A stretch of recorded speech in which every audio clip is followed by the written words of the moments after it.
It's cool to have two people in my state that could be president. I don't know about New York. That's all I'm gonna say, though. That's all I'm Who in your saying. state could be president? Who? Oh shit! Come on. DeSantis? Biden passed 3 bipartisan pieces of legislation after an insurrection during a global pandemic. Opened back up the schools. Are we talking about the infrastructure bill? 80-something years old. Talking about the infrastructure bill? That's what we talking about. DeSantis ain't even. The infrastructure bill is what we talking about. Biden will wipe the floor with DeSantis. In what world? Come on. In what world? Bizarro land? A little fun down in D.C. So who says the two parties can barely speak to each other? Republican Congressman Byron Donalds and his Democratic colleague Jamal Bowman engaging in some friendly debate on the Capitol Hill steps about our next guest, who has made some waves with his new book, Florida Governor Ron DeSantis. And welcome. Your book is doing extremely well, and congratulations on that. It's called The Courage to Be Free. So welcome this morning. Thanks. Good to be with you guys. So I wanted to ask you about something that actually came up yesterday from President Biden. He was at the House Democratic retreat, and he is repeating a familiar refrain that he's going to use against Republicans. Listen to President Biden here. During the State of the Union, I was pleased to see so many Republicans stand up when I asked them to join us in rejecting cuts to Social Security. They all stood up. But the interesting thing is, they won't be able to forget. It's all on camera. I want to know how you, as the governor of Florida, might react to that. And also, there's news that a bipartisan group is looking on Capitol Hill, is looking at the possibility of suggesting a gradual increase in the age to get Social Security to 70 years old. Well, you know, Biden, when he was in the Senate, I mean, he took a lot of positions that would have reduced Social Security benefits for current recipients. He wanted to freeze Social Security payments, which, as you know, if you have inflation, would cause seniors to lose ground. Look, I have more seniors here than just about anyone as a percentage. You know, we're not going to mess with Social Security as Republicans. I think that's pretty clear. And if you look at the last 5 or 6 years, Dana, we've had an unprecedented binge in discretionary spending. You know, there's a lot of the budget people used to say they would blame Social Security or Medicare for budget woes, but the reality is they have printed trillions and trillions of dollars, and that has really fueled the inflation. And not only that, the discretionary spending is funding agencies that are doing things that are hostile to the rights of the American people and have really been weaponized against factions of society that the elite ruling class doesn't like. Governor, congrats on the book. It's selling well. I think you're well aware of that. On page 81, you talk about your first victory as governor in 2000. That was a close race over Andrew Gillum. You describe it as the most consequential in Florida history. That's saying a lot. You also give a nod to Donald Trump and the support that he gave you during that campaign. He has talked about that in different venues in different ways since then. In 2023, how much do you believe a Trump endorsement matters in American Republican politics today? You know, I don't know. I mean, I think our voters always make their own decisions. And they consider, obviously, endorsements. And at that time, when he was president, his was the big enchilada. But our voters want to look at you and size you up. And they take the responsibility very, very seriously. But when I wrote that in the book about the consequential, the fact is there was a big difference between me and my Democrat opponent 2018. I mean, you couldn't probably have been any different. And that would have been consequential no matter what. But then when we had the COVID pandemic, you would have had a difference between how I guided Florida and a governor that would have done and replicated the California, Illinois models. And we've seen those models cause people to flee those states to Florida. So I don't think we would have been able to survive the way those states handled it. And I think the way we did it, you know, we're booming, Bill. We're the #1 fastest growing state, leading in net in-migration, record budget surplus, low taxes, full employment, in fact, 1.5 points below the national average.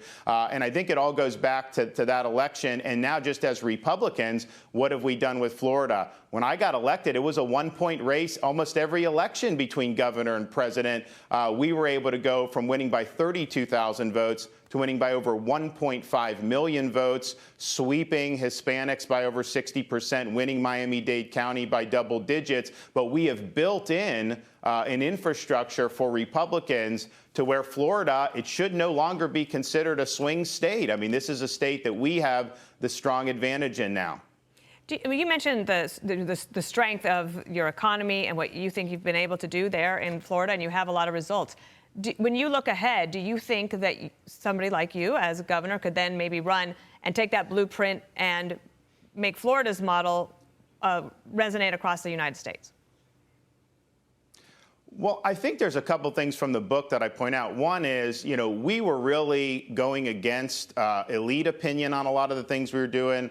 The corporate press, the left would attack us, but we were taking on issues that had broad resonance across party lines. Parents' rights and education, fighting the woke ideology and woke indoctrination, standing up for law and order. That's one of the reasons why I actually won a lot of single moms in our election, because we were doing that. So I think there's a strong anti-woke majority out there across the country, and I think it's one of the reasons why Florida stories resonated. I also point out we had a specific approach to leadership where I didn't take a poll my entire time as governor about issues. I wanted to lead, I would produce results, and I was confident that people would back me if the results were good. So many elected officials get captive to the polls when really a leader's job is to lead public opinion and get out in front of it. And then I think the second thing that we did is we had personnel working for us who believed in the mission, and anybody who didn't, if anyone tried to leak or do anything, we got rid of them.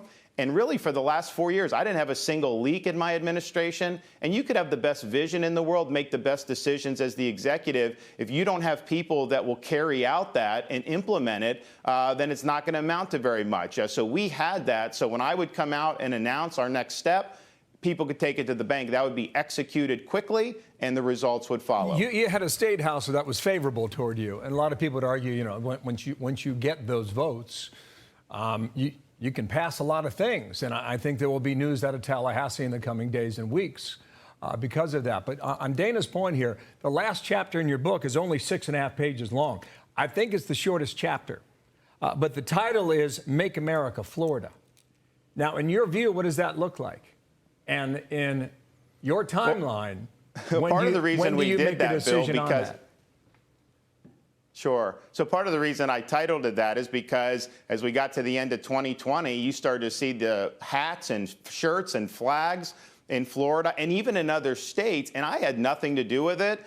This was all organic, where people were basically saying, hey, the country, has problems, obviously. We've seen that over the last 2 years. But Florida can do it right. Why is it that Florida can do it right? And we have other good Republican states that can do it right.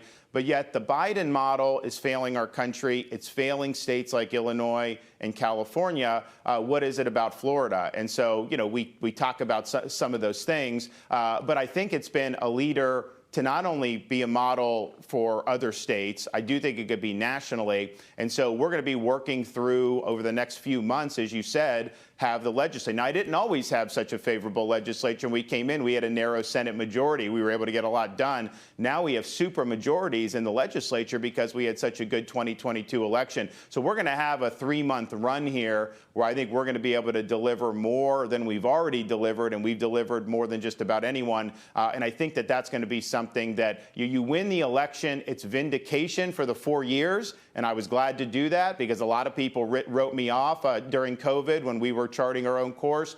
But it really gives you an opportunity to do this. So that's going to be my focus. Then when we get on the other side of that, assuming we've been successful, we'll take a look at what that would mean for national. Well, sounds like late summer. Am I right?